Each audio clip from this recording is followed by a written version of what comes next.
Pemirsa, Anda kembali menyaksikan kanal siaran berita pemerintah. Juru bicara Kementerian Luar Negeri Roy Sumirat menanggapi keputusan Parlemen Israel membuat undang-undang larangan terhadap United Nations Relief and World Agency for Palestine Regions in the Near East atau UNRWA. Secara tegas, Roy mengatakan komitmen Indonesia untuk terus mendukung kerja UNRWA. Keberadaan UNRWA tidak dapat digantikan oleh pihak lain dalam upaya memberikan bantuan kemanusiaan.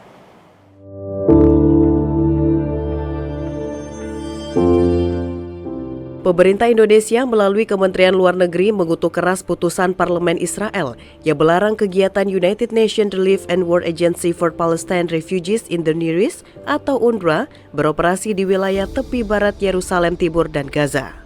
UNRWA suatu badan PBB yang bertanggung jawab mendistribusikan bantuan bagi pengungsi Palestina di Gaza. Keputusan Parlemen Israel untuk melarang UNRWA bertentangan dengan semangat kemanusiaan dan memperparah situasi krisis pengungsi Palestina. Merespon hal tersebut, juru bicara Kementerian Luar Negeri Roy Sumirat menegaskan langkah Israel yang melarang kegiatan badan PBB untuk pengungsi Palestina itu bertentangan dengan piagam PBB. Bagi Indonesia, keputusan ini jelas-jelas melanggar, violate, dan bertentangan dengan piagam PBB dan konvensi 1946 tentang kekebalan lembaga PBB. Roy menyatakan dengan tegas bahwa Indonesia berkomitmen untuk mendukung kerja UNRWA dalam memenuhi mandat yang diberikan PBB. Indonesia juga mendesak Dewan Keamanan PBB hentikan tindakan yang dilakukan Israel.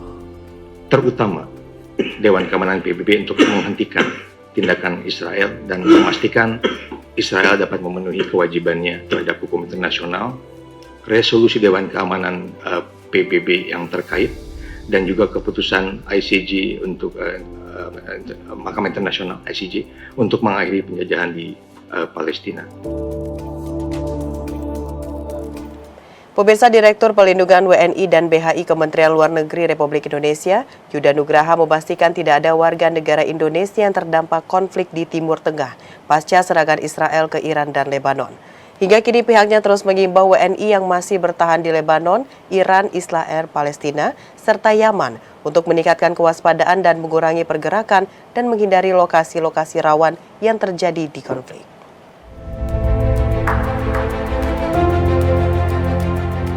Kementerian Luar Negeri memastikan tidak ada warga negara Indonesia yang terdampak konflik di Timur Tengah pasca serangan Israel ke Iran dan Lebanon pada tanggal 26 dan 27 Oktober 2024 lalu. Direktur Pelindungan WNI dan BHI Kemlu Republik Indonesia Yuda Nugraha dalam media briefing di Jakarta mengatakan sudah ada 79 WNI yang dipulangkan ke tanah air dari Lebanon dalam sejumlah gelombang repatriasi demi menghindari pemburukan situasi keamanan akibat eskalasi serangan Israel di negara tersebut. Dengan demikian, jumlah WNI di Lebanon saat ini tersisa 85 orang.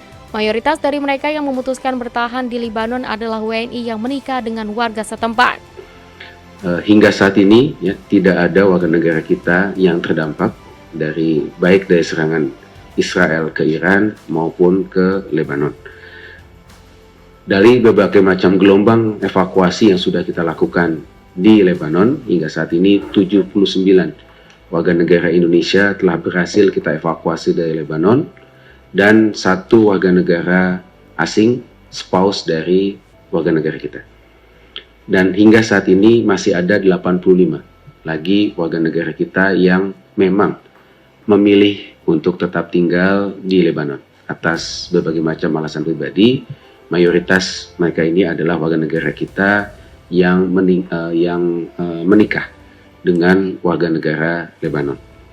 Kemlu mencatat jumlah WNI yang masih berada di Iran ada 352 orang dan yang berada di Israel maupun Palestina ada 235 orang termasuk WNI relawan organisasi kemanusiaan Mercy yang bertahan di jalur Gaza. Lebih lanjut, Yuda mengatakan pihaknya terus mengimbau WNI yang masih bertahan di Lebanon, Iran, Israel, Palestina, serta Yaman untuk meningkatkan kewaspadaan, mengurangi pergerakan yang kurang penting, serta menghindar dari lokasi-lokasi rawan. Pemirsa, Indonesia akan menjadi tuan rumah pertemuan Dialog Hak Asasi Manusia Perhimpunan Negara-Negara Asia Tenggara atau ASEAN Human Rights Dialogue ke-6 pada 5 November 2024 di Jakarta. Juru bicara Kementerian Luar Negeri Republik Indonesia, Roliansyah Sumirat, menyebut Indonesia akan menjadi ketua bersama dengan Laos yang saat ini menjabat keketuaan ASEAN 2024.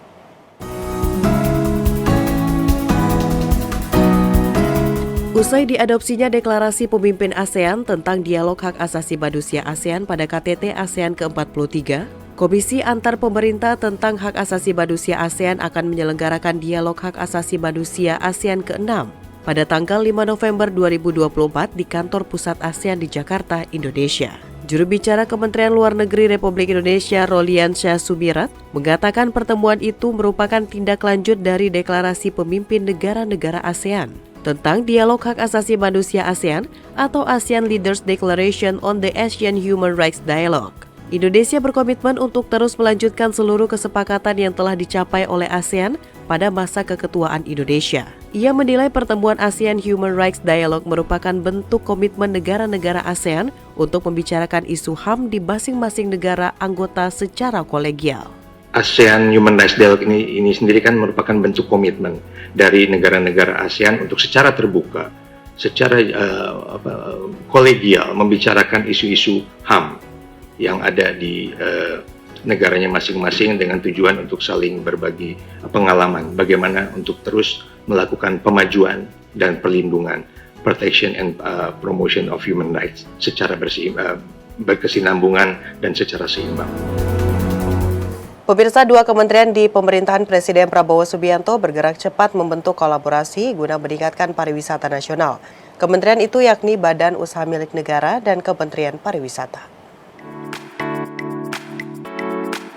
Sebagai upaya mewujudkan visi Presiden Prabowo Subianto, salah satunya pariwisata yang menjadi bagian penting pertumbuhan ekonomi nasional. BUMN terus melakukan integrasi dan terobosan-terobosan untuk mendukung pariwisata yang bisa mendorong pertumbuhan ekonomi nasional. Dalam hal ini, Menteri Badan Usaha Milik Negara Erick Thohir dan Menteri Pariwisata Widianti Putri Wardana melakukan pertemuan guna membahas kolaborasi untuk pengembangan sektor pariwisata dengan sepakat membentuk tim Project Management Officer bersama. Saat dijumpai usai pertemuan, Menteri Badan Usaha Milik Negara Erick Thohir mengungkapkan bahwa pihaknya siap memberikan dukungan kepada Kementerian Pariwisata dalam berbagai bentuk sebagaimana arahan Presiden Prabowo yang menginginkan perbaikan di sektor pariwisata. Kami terus di Kementerian BUMN mengintegrasikan seluruh tentu komponen yang kita bisa lakukan bersama-sama. Apakah integrasi tadi, transportasi, ataupun infrastruktur untuk mendukung kesuksesan ini. Ya, airport, pesawat, hotel, tujuan wisata, dan lain-lain. Di kesempatan yang sama, Menteri Pariwisata Widianti Putri Wardana mengatakan pihaknya bersama Erick Thohir mendiskusikan berbagai inisiatif kolaborasi yang telah dilakukan kementerian sebelumnya, serta merencanakan langkah-langkah strategis untuk 5 tahun mendatang. Ia menyebut BUMN telah berperan positif dalam memajukan destinasi-destinasi pariwisata utama seperti Borobudur dan Mandalika.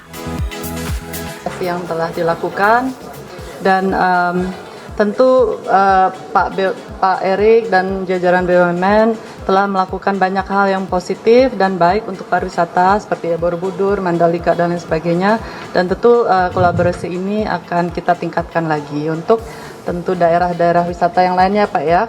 Oke, gitu. Nah, nanti tim kami akan tetap bekerja sama untuk membahas hal-hal teknis lainnya. Pemirsa, usai jeda pariwara kami akan kembali dengan informasi lainnya. Tetaplah bersama kami.